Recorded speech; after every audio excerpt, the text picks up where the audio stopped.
Mungkin podcast ini bakal panjang karena skop yang dibahas cukup luas, jadi siapin tempat duduk yang enak, pakai headset, dan kita mulai podcastnya.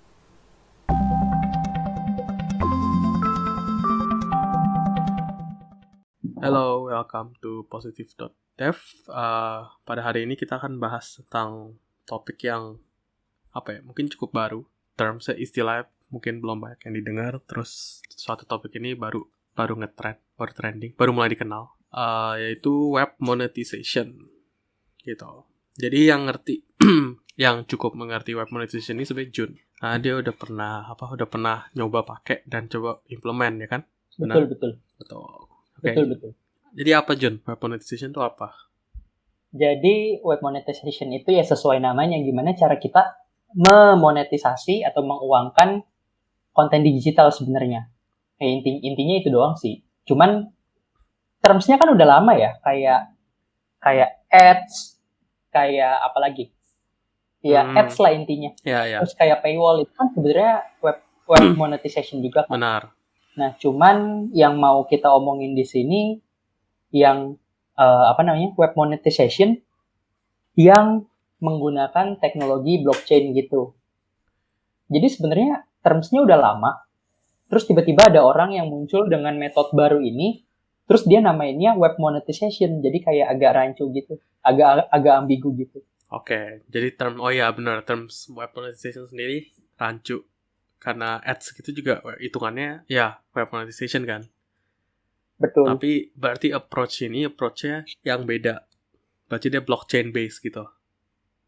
Betul. Oke. Jadi untuk monetize. Oke, berarti ini jalannya di web doang. Maksudnya ya website atau kayak mungkin di apps gitu juga bisa. Sejauh ini ya yang gua pakai, cara pakainya itu dia cuma bisa di web. Kenapa cuma bisa di web? Karena cara kita mendaftarkan konten digital kita biar bisa dimonetisasi itu kita masukin meta tag gitu di header. Oke. Ya udah. Itu berarti cara kerjanya. Jadi harusnya cuma bisa jalan di web. Terus gimana kalau misalkan ada yang bikin pakai React Native gitu kan, lu bisa taruh header juga kan? Iya. Nah, jadi buat dapetin duit dari web monetisasi ini, caranya cuma baru satu doang untuk saat ini, yaitu dari browser extension. I see. Ya, jadi cuma bisa jalan di web sih. Untuk saat ini ya. Oke. Web monetization itu kan tadi lu bilang nih approach-nya pakai blockchain ya. Jadi betul. Web monetization ini tuh brand, maksudnya produk atau kayak teknologi gitu ya hitungannya ya. Iya, dia susah sih bahasanya ya. Web monetization itu anggapannya sebuah produk yang awalnya gini deh. Awalnya gue tahu web monetization itu dari Devto. Di Devto itu pernah ada hackathon. Gimana caranya kita menciptakan internet yang lebih baik? Temanya satu, web monetization. Okay. Kita menghilangkan ads, kita menghilangkan paywall, terus kita menjunjung tinggi privacy orang lah. Kan sekarang kan ads kan suka gitu kan. Dia ngambil cookie buat muncul lagi nanti di tempat lain kan seperti itu. Yep. Jadi intinya gimana caranya menciptakan internet yang lebih baik dengan tema web monetization.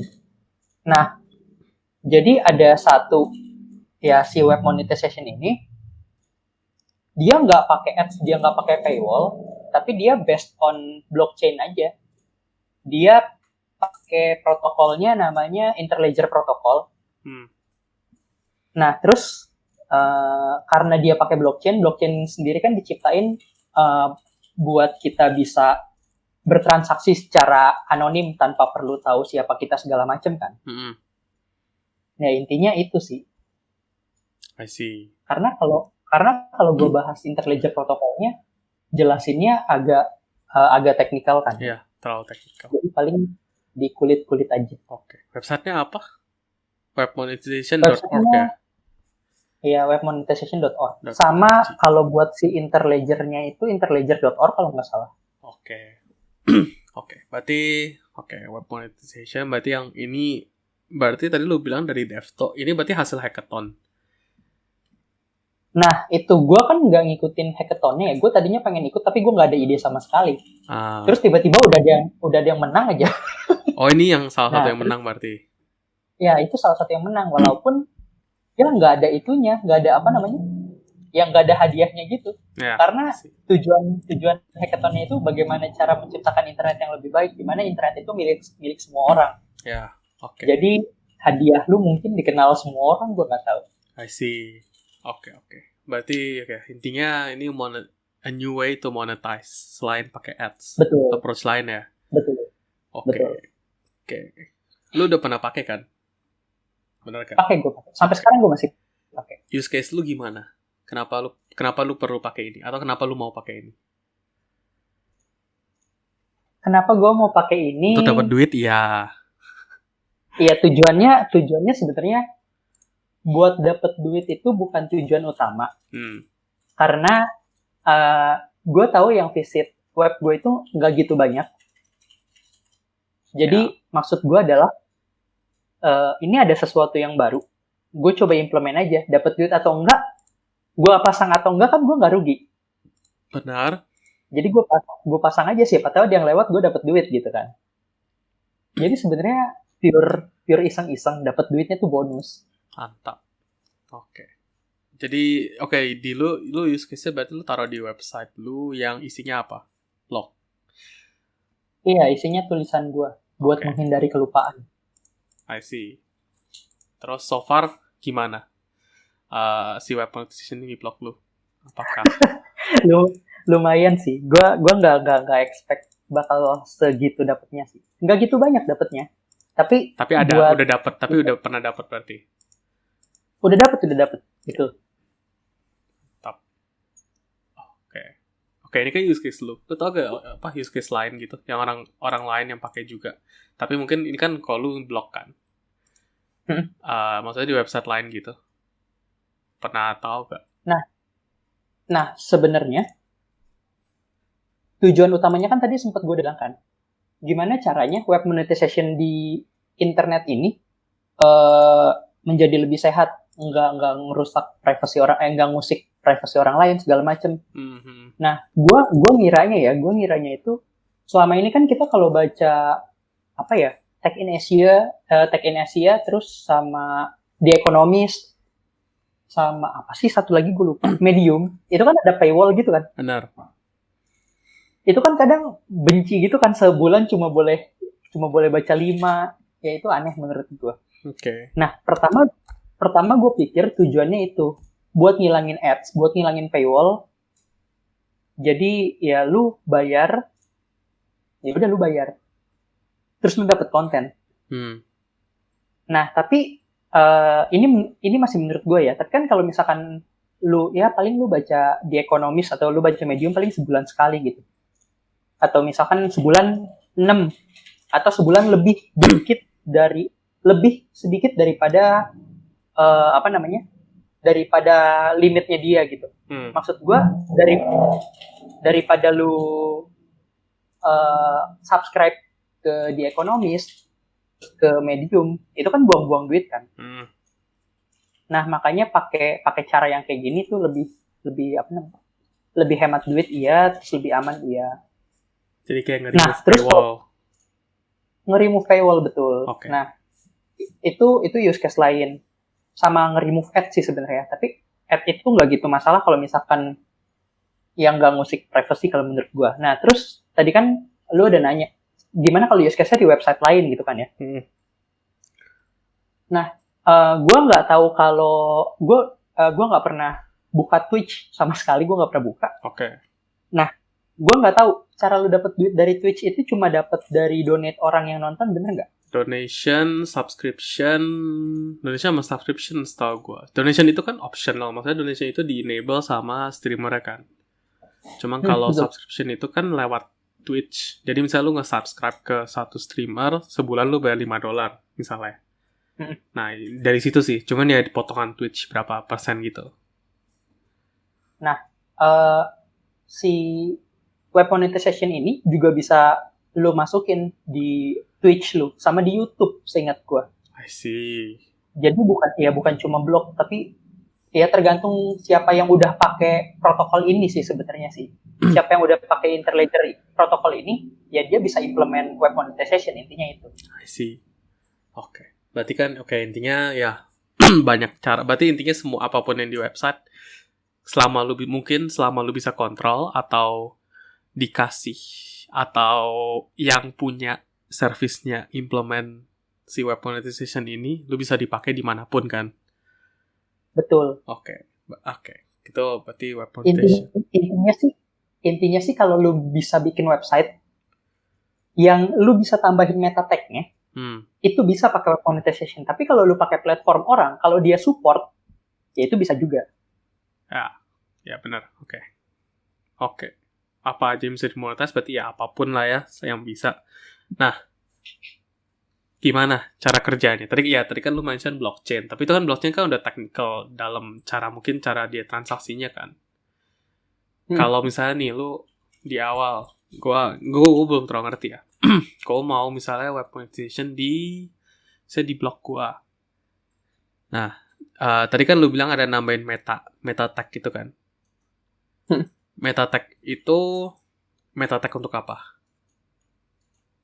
Nah, meta tag-nya itu berhubungan sama Interledger protokol yang tadi. Intinya, di meta tag tersebut kita tambahin alamat dompet kita, wallet gitu. Betul. Jadi transaksinya mau diarahin kemana, ya udah meta tag-nya diisi sama itu. Meta name-nya web monetization, apa monetization gitu gue lupa. Value-nya alamat lu.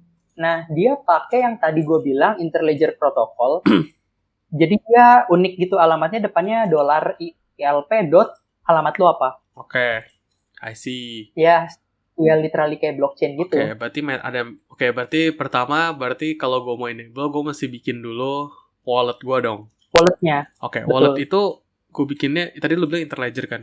Apa something Interledger website itu? Itu dia, maksudnya dia tuh protokol, ledger protokol ya, atau dia kayak udah provider gitu? Nah, Interledger-nya itu protokolnya. Anggapannya gini deh, kalau kita pakai e-wallet sekarang ya, Interledger itu kayak QR code-nya. Nah, QR code-nya itu kan ada yang nge-generate dong, siapa yang generate kan? Nah, yang generate-nya itu provider wallet-nya, entah itu OVO, entah itu Gojek, entah itu Grab, gitu-gitulah. Nah, kalau ya itu sama halnya kayak cryptocurrency pada umumnya, pasti dia punya ini kan, dia punya provider kan. Benar. Nah, setahu gua providernya itu masih sedikit buat si web monetization ini. Sejauh yang gue baca, itu cuma ada 3. Baru ada 3. Nah, yang pertama itu Uphold, uphold.com ya kalau nggak salah. Itu yang gue pakai. Terus ada GateHub ya kalau nggak salah. Sama satu lagi XRP Hub. Ya itulah ya. Ya itulah. Bentar. Berarti kan tadi Interledger-nya berarti ya protokolnya kan. Terus wallet, lu tempat bikin walletnya di salah satu provider tadi gitu kan? Betul. Currency-nya apa? Dia currency sendiri lagi kah? Nah, dia currency-nya itu bisa langsung tergantung sama providernya sih sebenarnya sih. Nah, tapi dia bisa langsung ke uang, apa bahasanya? Ya ke normal currency. Kayak gue kan sekarang ke bank currency gitu. Gue itu sekarang, ke bank currency. Gue sekarang ke apa ya? Gue lupa, udah lama gak buka. Ke GBP. Sterling gak sih? GBP? Iya ke GBP. Karena di provider yang gue pakai IDR belum ada. Nah, tapi selama selama providernya support apapun, support currency apapun itu lu bisa pakai. Kayak baru-baru ini gue baru pindahin wallet gue dari GBP ke Bitcoin. Oke, I see. Berarti yang penting kan intinya ya providernya itu ya kayak provider Bitcoin, provider cryptocurrency gitu kan? Betul. Ya, oke. Berarti kayak cryptocurrency biasa lu bikin wallet. Terus wallet tapi protokol pakai Interledger yang apa sih tadi? Apa? Interledger protokol. Ya, Interledger. Oh ya, itu protokolnya. Oke. Interledger protokol. Terus lu dikasih alamat yang lu taruh di MetaTask website lu. Betul. Oke. Itu berarti kan untuk setup dapetin duitnya gimana. Nah, terus betul. Oke, ini dapetin duitnya gimana? Oke, sebelum gua ke cara orang yang visit lu bayar duitnya gimana, gua mau nanya dulu. Deh sekalian deh. Kan kayak berarti kan ya itu lu dari sisi lu penulis misalnya, penulis blog kan. Lu dapetin lu itu cara lu untuk terima duit. Nah, kalau sebagai visitor, kalau di bayangan gua, karena lu ada MetaTask tadi, dan lu tadi sebut browser extension, berarti ada extension yang ngebaca MetaTask-nya kan? Ada atau enggak? Betul. Kalau ada, dia ngelakuin something gitu kan? Betul. Nah, something-nya itu yang gua belum tahu. Jadi misalnya nih, lu kan, lu punya blog, tapi lu juga mau support orang lain, blog orang lain dengan cara ini. Apa yang lu lakukan? Jadi bentar ulang gimana jadi intinya kalau lu visitor lu mau support kan tadi ya lu mau kasih duit maksudnya secara lu mau bayar untuk visit website dia intinya lu paham. Nah ya itu apa yang mesti lu lakukan gitu pasti lu perlu punya wallet juga dong satu walletnya harus ada duit. Nah lucunya tuh gini, jadi kalau kita sebagai kreator ya kita itu cuma perlu wallet, ya kan? Kita nggak peduli tuh extensionnya apa segala macam. Ya, benar. Itu kalau kita sebagai kreator. Ya. Nah, tetapi sebagai enjoyer, apa sih bahasanya? Gue nggak tahu. Sebagai visitor. Sebagai penikmat. Ya, sebagai visitor. Dia nggak perlu punya wallet tersebut. Menarik. Oke. Nah, tapi ya. Buat subscribe kan istilahnya subscribe ya sekarang kan ya. Intinya buat ngalirin duit dia ke lu kan. Iya. Intinya buat dia keluarin duit lah. Betul. Kalau yang tadi sempat gue singgung adalah gimana kalau misalkan lu pengen subscribe di banyak tempat tapi ya lu pakainya cuma dikit-dikit doang. Kayak misalkan lu baca Medium. Yeah. Lu harus subscribe nih ke Medium misalkan gitu. Tapi rugi kalau misalkan gue bayar sekian dolar cuma buat baca-baca iseng misalkan gitu. Iya. Karena dia nggak by usage kan, dia by time. Betul. Nah, jadi ada satu provider, gue nggak tahu ya dia kerja sama web monetization ini atau dia pembuatnya gue nggak tahu. Tapi ada satu website. Ini satu-satunya nih. Jadi dia bener-bener masih sedikit banget. Untuk yang mau menikmati konten yang seperti tadi yang gue bilang, yang pakai web monetization, ada satu website namanya coil.com, coil.com. Oke. Nah, lu bisa subscribe ke coil.com seharga, gue nggak tahu ya ini fixed rate atau enggak, tapi pilihan dia cuma satu, $5 sebulan. Oke. Nah, dengan lu subscribe ke coil.com dengan harga $5 sebulan, lu download extensionnya dia, lu pasang di browser lu. Nah, jadi kan lu kan sekarang udah subscribe ke coil.com gitu kan ya? Nanti untuk setiap platform yang kerjasama sama coil.com, itu lu bisa dapet kayak premium kontennya gitu, kayak Twitch, terus blog kayak HackerNoon, terus apa lagi ya? Cukup banyak sih setahu gue, lu buka aja coil.com terus lu explore. Di situ tuh ada banyak banget premium konten yang udah kerjasama sama coil.com. Oke. Tapi ya, premium konten itu maksudnya dia kita anggap premium Karena lu bisa bayar lewat, kalau in case ini pakai yang web monetization itu kan. Betul sekali. Oke. Jadi platformnya ngedetect dia ini pengguna coil.com Ya. berbayar atau tidak. Ya, oke. Seperti itu. Kalau dia berbayar, ya udah kita buka aja paywall-nya gitu. Oke. Jadi berarti kayak gitu, apa namanya? sesimpel itu. Bukan nggak simpel sih, maksudnya kayak sesimpel gitu. Itu. Oke. Iya ya. Lu cukup bayar $5 ke coil bayarnya sebulan. Ke coil, lu bisa dapetin banyak konten premium dari manapun, dari website manapun yang kerjasama sama coil, bukan cuma satu tempat doang. I see. Ini kan, oke, sekarang mungkin baru ada coil, tapi mungkin nanti ada yang lain kan.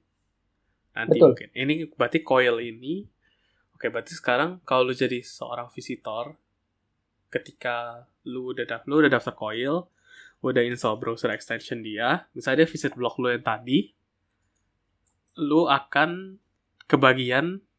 Nah, oke. Let's say lu nggak ada premium content. Tadi kan case lu bilang ada premium content kan, yang di-detect dari lu langganan atau enggak. Let's say lu nggak ada premium content, cuma lu ada meta tag web monetization di mana lu ya kayak terima duit aja kalau ada yang apa. Lu ekspektasinya terima duit aja kalau ada yang visit gitu kan. Iya. Nah, gimana cara dia detect, mungkin cara dia detect ini lu bisa dapat duit atau enggak, oke, dari si coil tadi, transfer kemana, oke, dari meta tag-nya ada walletnya yang bisa di-detect coil. Nah, tapi jumlahnya itu gimana? Nah, jumlahnya ini gue nggak tahu yang ngatur itu coilnya atau yang ngatur itu providernya, itu gue masih kurang tahu. Oke, tapi lu nggak ada ngatur berarti? Kita itu nggak ada ngatur, tapi kita bisa ngatur percentage-nya. Kayak misalkan di dalam kayak Devto kan enable web monetization kan. Lu bisa taruh wallet tuh di sana, tapi nanti kayak ada pembagian gitu. Kayak 80% buat lu, 20% buat Devto misalkan, seperti itu. Oh iya, oke. Nah, tapi 100%-nya itu jumlahnya berapa? Nah, itu gue nggak tahu yang ngatur providernya atau yang ngatur coil.com. Nah, tapi dia itu perhitungannya itu per detik, per session gitu, per detik. I see. Nah, terus dapat duitnya seperti apa gitu ya? Jumlahnya seperti apa? Karena kan kita cuma langganan $5 gitu kan ya? Iya. Nah, jadi untuk setiap website yang kita kunjungin, karena siapa ya bahasanya? Si kreator dan si visitornya ini nggak nentuin jumlah duit yang masuk ke dia berapa, atau jumlah yang dia kirim berapa, itu kan nggak ditentuin. Nah, jadi $5 tersebut akan dibagi secara rata. Oke. Misalkan, cuman kan kita nggak tahu usage-nya berapa gitu kan. Iya. Anggap aja $5 dibagi sebulan, terus 1 detiknya berapa lah gitu kan. Anggapan seperti itu.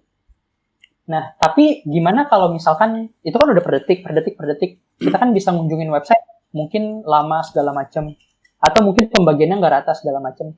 Iya. Nah, jadi intinya selama subscription lu masih jalan, misalkan dari tanggal 1 sampai tanggal 1, itu lu masih dianggap berlangganan. $5 itu terserah mau habis kek, mau udah lewat kek, itu nggak dihitung sama sekali.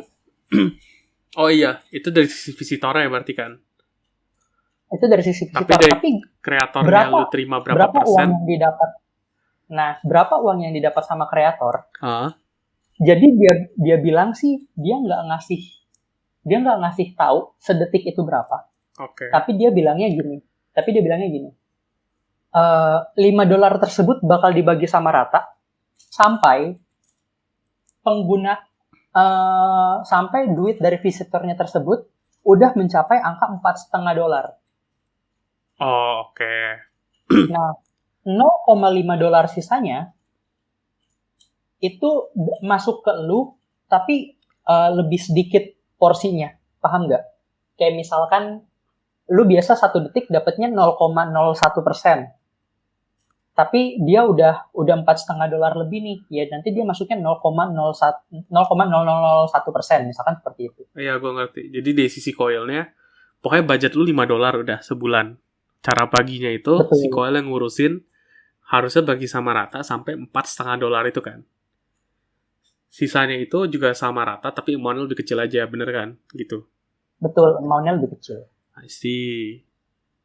Oke. Makanya mereka sebutnya micropayment. Oke, berarti cara lu dapat duitnya ketika orang visit, ketika seorang visitornya subscribe. Sekarang coil. Sekarang juga pola subscribe itu maksudnya salah satu caranya atau ada cara lain juga? Ini kan yang tadi lu sebutkan polanya subscribe ke coil gitu kan, yang ngurus coil kan. Betul. Nah, ada approach lain gak yang lu tahu? Nah, untuk saat ini masih satu-satunya sih, masih si coil.com doang sih. Masih satu-satu kayak maksudnya metodenya subscribe gini berarti ya. Betul. Ketika orang yang visit lu subscribe, lu bisa dapat bagiannya ya ntar hitungan yang ngitung coil kan. Betul. Lu dapatnya langsung atau di akhir bulan gitu sih? Kayak dia akhir bulan dia sum nih. Maksudnya bukan akhir bulan sih. Kayak akhir periode si orang itu subscribe gitu. Dia ngirimnya langsung. Oke. Oh ya, karena toh sama rata juga kan? Betul, sama rata. Tapi kapan lu dapetin duitnya, itu tergantung walletnya. Oh iya, tergantung provider wallet, ya. Misalkan gue kan pakai Uphold. Nah, kalau misalkan ada satu orang aja, 1 detik ngunjungin website gue gitu. Nanti di wallet gue itu ada tulisannya incoming berapa gitu kan. Nah, tapi lu bisa cairin duitnya kalau misalkan udah di atas 0,2 GBP misalkan gitu. Iya, ngerti. Itu kayak karena transaction fee sih biasanya gitu-gitu. Betul, transaction fee. Berarti cara lu dapat duit, ya kalau lu mau ya taruh MetaTac, kalau lu mau spend duit, subscribe ke Coil sekarang caranya. Terus download browsernya segala, extension segala. Terus kalau lu visit web yang support web monetization, ya lu bakal bayar. Secara lu nggak perlu pusing lagi, udah diurus kan. Lu bakal contribute ke sana. Dan bisa juga dia berarti sebuah website juga berarti bisa ngedetect kalau lu bayar, dia bisa ngasih konten yang premium gitu kan. Berarti kayak misalnya Medium ada paywall. Misalnya kalau dia enable web monetization, bisa jadi kalau lu langganan Coil, let's say lu support, susah ngomongnya. Kalau lu subscribe Coil sekarang atau apapun itu nanti formatnya, lu bisa ilangin paywall misalnya. Berarti harusnya bisa gitu juga kan case-nya. Betul. Case-nya bisa seperti itu. Itu contoh bagaimana cara memanfaatkan web monetization-nya ada di website-nya sih, lengkap sih. I see. Wah, oke, mantap juga. Berarti cara kerjanya ya browser extension, dia bisa ke detect, MetaTac, terus duitnya ngalir ke wallet. Oke. Betul. Ngalir ke wallet. Berapa persennya dia yang ngurus semuanya Coil. Oke, udah dapat duit. Mantap. Oke. Sekarang baru extension atau lu tahu atau browser gitu ada yang support gak? Maksudnya apakah dia ada browser khusus gitu? Browser khusus tahu gue ada ya, tapi gue lupa namanya apa. Nanti cek aja di ini gue baru buka. Puma browser. Di coil.com. Ya, iya Puma browser. Dia tuh sifatnya sama kayak Brave gitu. Brave itu kan kalau lu pakai Brave, dia kan kayak ada setiap website yang lu kunjungin lu bisa dapet cryptocurrency apa gitu kan. Iya. Dia sifatnya kayak gitu. Dia browsernya based on cryptocurrency sih. I see. Oke. Menarik ya. Berarti sesimpel itu ya. Lo nggak perlu pusing development ya kan? Betul. Cuma pasang MetaTac aja kan. Berarti mungkin nanti kalau ya sama if else. Oh iya, kalau lu mau premium atau paywall kan. Ya kalau mau specific behavior lah. Berarti berarti kalau lu browser base ya sesimpel MetaTac. Cuma kalau app segala belum tahu kan ntar gimana ya approach-nya. Betul. Ya, kalau dia app sih Ya, pasti lu perlu install app juga sih ujung-ujungnya buat ngedetect ini harusnya. Iya ya. Ada coil app atau apalah. Kayak menarik. Apalagi yang menarik dari ini yang mungkin belum gue tanyakan? Yang menarik ya. Oh, yang menarik sih ini apa tuh? Apa? Tadi currency-nya lu bilang apa? Nggak ada ya, langsung bank currency ya? Bisa bank currency, bisa Bitcoin, bisa XRP, bisa Ethereum. Oh, oke. Itunya apa rate-nya gitu? Jadi conversion rate-nya? Jadi sebanyak provider wallet lu nyediain ini, sebanyak provider wallet lu menyediakan currency, kayak gue ngerti. lu bisa pakai. Ya, kayak gue ngerti. Yang penting coilnya terima $5. $5 itu mau jadi berapa Bitcoin, berapa itu ya nanti di-convert gitu kali. Betul. Harusnya gitu. Tapi yang gue rasain ya, waktu gue pertama kali nyobain GBP, ya, dia kan based on cryptocurrency ya, nggak mungkin dia dari website ngirim duit gitu GBP gitu kan, nggak mungkin kan ya? Dari website ngirim, oke. Nah, kalau gue console.log, kalau gue log bagaimana cara dia monetize per detiknya itu, yang dikirim itu defaultnya XRP. Oh, XRP itu currency. XRP itu currency. Oh, XRP itu Ripple ya? Punya Rusia ya kalau nggak salah. Iya, Ripple. Oh, oke. Jadi kayaknya dia dari $5 tersebut dijadiin XRP, dari XRP tersebut nanti dia jadi apa lagi. I see. Ya XRP itu kalau nggak salah dia yang paling transaction time-nya yang paling cepat deh. Kok nggak tahu paling cepat masih valid kak. Cuma kalau dibanding Bitcoin, kalau dibanding Bitcoin, setahu gue dia berapa kali lebih cepat gitu transaction time-nya. Ya, cocok mungkin sih. Karena Bitcoin itu volumenya udah terlalu banyak. Terus bagaimana cara dia gimana cara dia dapetin hash-nya itu udah lumayan susah mungkin ya. Iya, tapi nggak tahu juga ya si XR blockchain kan ada itu konsensusnya gitu. Nggak tahu juga dia konsensusnya gimana si XRP ini. Konsensusnya blockchain itu apa ya? Proof of work ya? Proof of work harusnya, karena mining. Kalau yang ini gue nggak tahu ya, XRP. Ya, kalau XRP gue belum tahu. I see. Ya tapi cukup make sense sih, soalnya kalau Bitcoin, misalnya transaksinya micro kan. Let's say dia siap 10 detik deh. Siap 10 detik lo ada transaksi 1. Mau berapa lama settlement-nya? Itu gue yakin browser lu pasti makan RAM-nya tinggi banget sih. Browser iya, dan ya Bitcoin node-nya ntar lu mau sync semuanya juga ya. Itu ujung-ujungnya berat di Bitcoin-nya sih. Iya. Harusnya. Ya. Karena transaksi terlalu kecil itu pusing ngitungnya kan. Ya itu wasteful resource ya kalau Bitcoin. Karena lu kata kecil mining gitu kan. Oke, make sense. Oke. Menarik. Web monetization.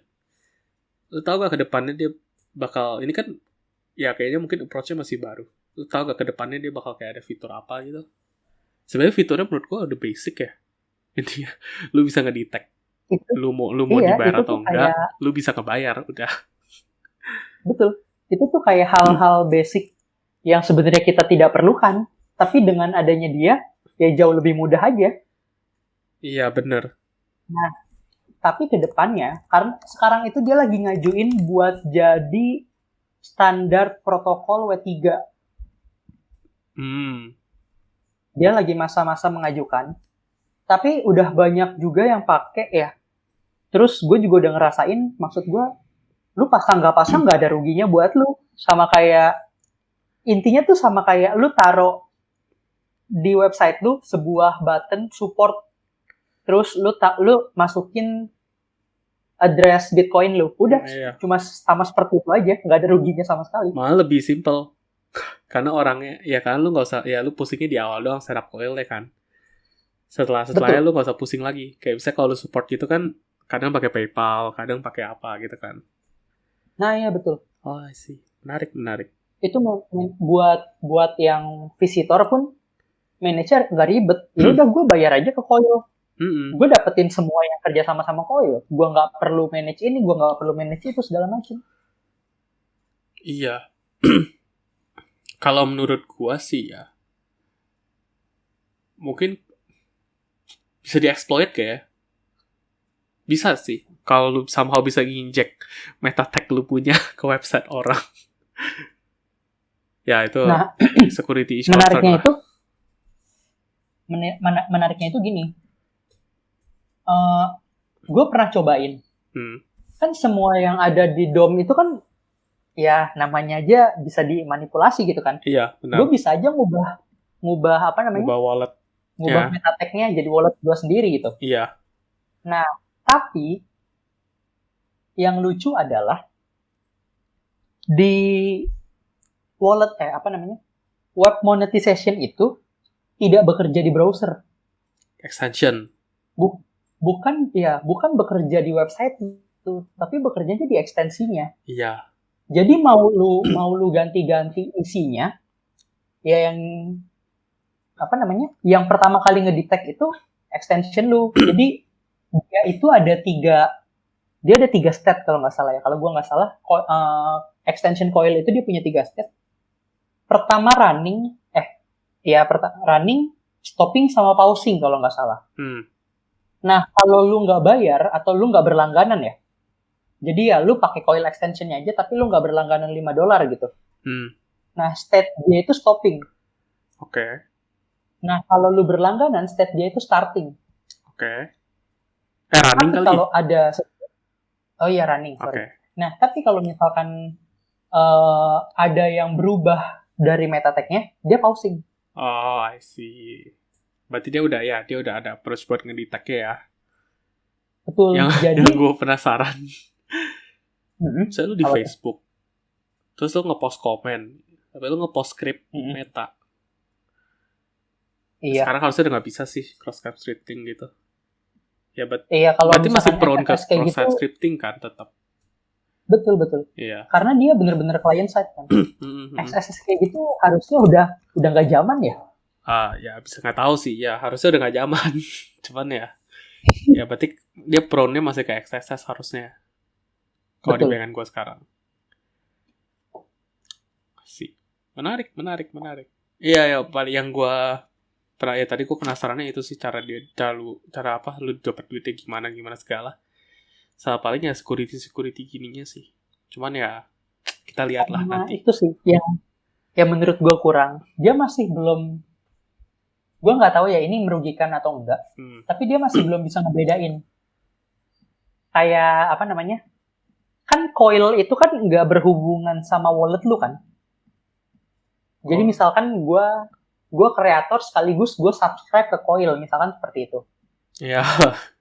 Oke. Nah, coil itu kan gak ada hubungannya sama wallet gue kan sebenarnya kan. Coil itu nggak tahu wallet lu yang mana gitu kan. Ya. Nah, yang lucu adalah waktu gue ngevisit web gue sendiri, gue dapet duit dari coil gue sendiri. Tapi lu bisa pause manual gak? Nah, itu enggak. Oh, oke. Kecuali ya lu matiin extensionnya. Yeah. Tapi lu nggak bisa pilih-pilih mana yang lu mau bayar. Ya, gue ngerti sih. Itu maksudnya, itu mungkin kalau dia mau enable kayak nggak transfer ke lu itu kan ada add complexity kan. Tapi toh sekarang pun sebenarnya nggak ada dari sisi manapun nggak ada rugi harusnya kan. Karena lu dapat duit lu sendiri juga ujung-ujungnya. Iya, tidak ada kerugian sama sekali. Nggak ada kerugian. Oke. Ya udah, pull request sana. Shush. Dia open source gak sih? Nah, menarik. Nah itu, gue belum sempet cek. Oke. Ya udah, nggak apa-apa. Gue menarik, gue penasaran aja. Ya kalau open source mungkin masih bisa dikontribut kali ya. Iya. Karena masih cukup seru buat dieksplor menurut gue. I see. Mantap lah. Tadi website-nya apa? Coil.com. Coil.com, iya. Oke. Berarti resource-nya coil.com, buat monetization.org, sama tadi yang Interledger Ya, something itulah. Ya. Oke. Ya udah. Jadi ya Itu gue menarik. sih udah cukup ngerti ya, maksudnya weaponization itu apa, gunanya gimana, lu sendiri pakainya gimana. Terus kalau misalnya tadi kayak gue nanya kan, kalau gue mau implement stepnya gimana kan, ya gue udah paham sih actionnya apa, terus cara kerjanya udah kebayang. Cuman ya kalau blockchain gue belum kebayang gimana di belakangnya. Cuman ya high levelnya Iya. udah kebayang lah. Ada yang lu mau tambahin nggak gitu? Apalagi yang menarik? Ada yang mau gitu? gue tambahin atau enggak? Ini doang sih paling. Apa tuh? Jangan samain sama AdSense. Karena menurut gue kalau AdSense itu kan lu udah tahu dapetnya sekian dari iklannya berapa detik, dari yang nonton apa segala macam. Nah, tapi kalau misalkan micropayment ini, web monetization ini masih bergantung dari kayak ya sisa duit dia berapa. Misalkan yang tadi gue bilang, misalkan dia udah pakai penggunaannya itu sebanyak $4,5, ya udah berarti duit yang masuk ke lu jauh lebih sedikit percentage daripada dia sebelum $4,5 tersebut. Iya, berarti. Nah, tapi menurut gue dengan adanya web monetization ini, karena dari awal tujuan dia itu kan menciptakan internet yang lebih baik kan. Ya lu nggak usah takut ada ads, nggak usah takut ada apa. Paywall pun kan kadang ngeselinnya kita paling dikasih baca satu atau dua paragraf kan. Iya. Nah, 1 atau 2 paragraf. Ya mungkin itu bisa diimplement pakai web monetization gitu kan. Tapi maksud gue setidaknya itu nggak mengusik privacy lu, nggak kayak ads gitu. Yap, mengerti. Ya mungkin bisa aja ads itu diimplement juga, kayak misalkan lu nggak subscribe nih ke Coil, ya udah gue kasih iklan. Tapi kalau misalkan lu subscribe ke Coil, iklannya gue ilangin, itu sebenarnya bisa aja kan. Ya, sebenarnya kalau yang gue nangkep ya dari sisi bisnis, kan web monetization ini masih baru secara protokol, secara implementasi. Jadi mungkin satu gini, kalau lu main AdSense, itu kan mainannya udah kayak company-company yang modalnya lumayan, taruh iklan kan. Betul. Secara pertama itu fee iklannya itu gede untuk dibagi-bagi ke kayak YouTuber, ke AdSense lah. Satu itu fee-nya lebih gede. Kalau ini kan satu orang $5 ya. Maksudnya lu gabungin masih baru, belum ada, mungkin belum, bahkan yang total per bulannya belum sebanyak 10% dari AdSense mungkin yang lagi muter di YouTube, Google gitu kan. Satu. Iya. Terus ya karena masih baru, mungkin yang kayak Google AdSense gitu belum mungkin mereka udah ada roadmap juga buat ngelakuin sesuatu dengan web monetization. Cuman karena masih baru, dia kayak masih di brainstorm aja mungkin. Kita belum tahu kan. Nah, itu sih paling. Lagi pula dia masih belum jadi standar protokol internet. Benar, dia belum jadi standar, dan kayak kalau dari sisi bisnis si web monetization ini belum belum jadi threat buat AdSense in a way. Betul. Nah, ya. Gitu. Ya, kalau emang masalah angkanya jauh lebih kecil daripada AdSense ya masih make sense menurut gua. Memang benar. Nah, tapi yang lucu ya, kalau ini gua nggak tahu ya, ini masih menurut gua ya. Kalau lu pernah tahu HTTP status code payment needed, pernah tahu kan? Enggak. Payment apa? Hah? Payment needed. Payment needed. Gitu? Payment needed tahu. Tadi gua dengarnya payment negate kurang itu. Payment needed. Nah, sejauh yang gue tahu, belum ada, kan kalau yang tadi kan berapa sih angkanya 402 ya? Iya, sebelah unauthorized denger gue. Nah, 401 itu belum ada protokol yang memanfaatkan status code tersebut. Paham gak maksud gue? Oke, ya. Kalau 403, 401 kan itu udah ada protokol authentication yang dipakai sama OAuth, dipakai sama JWT, segala macam, bener kan? Bener. Nah, tapi si 402 ini belum ada nih. Oke. Nah, yang lucu tuh seperti itu. Mungkin web monetization ditujukan untuk itu. Untuk 402. Iya, mungkin ya, gue nggak tahu. Tapi ya, menurut gue, di luar yang flow-nya tadi, yang dia bilang, iya kita pengen menciptakan internet yang lebih bagus, tapi implementasinya bahkan bisa dipakai ke arah ads lagi, bisa dipakai ke arah PO lagi gitu kan. Bener. Tapi di luar itu menurut gue, ini jauh lebih enak loh. Lu cuma cukup subscribe ke satu tempat, lu bisa dapetin manfaatnya di banyak tempat gitu. Bener. Secara user, lu nggak pusing. Secara developer, lu juga nggak ribet harusnya. Kalau lu beda-beda, mungkin lu perlu PayPal, integration gitu kan. Betul. Ini Meta. Ya cuman paling ya secara value aja yang kita belum tahu kan. Betul. Mungkin kita harus explore HTTP status code yang jarang ditemuin terus kita bikin sesuatu. Ada tuh 416 I'm a teapot. 416 I'm a teapot. Lu nggak tahu 4? Gue tau I'm a teapot, tapi gue nggak tahu dia 416. 418. 418 ya? 418 I'm a teapot. Iya. Yang 418. Oke. Nah itu mungkin aja jadi protokol tempat orang jualan teh gitu kan, lu nggak tahu? Bisa jadi. Beli teh responsnya 418. Boleh. Oke. Tapi itu sih intinya sih. Ya, tapi sepertinya promising. Maksudnya New Way kan selalu menarik ya approach. Terus apalagi ini kan berjalan, terus sudah di-adopt sama kayak Twitch, YouTube gitu kan. Ya berarti mereka sendiri ngelihat value-nya gitu. Karena itu tidak merugikan untuk bisnis mereka. Nggak ada, ya benar, nggak rugi dia. Ini cuman kayak lu nambah avenue buat monetize aja.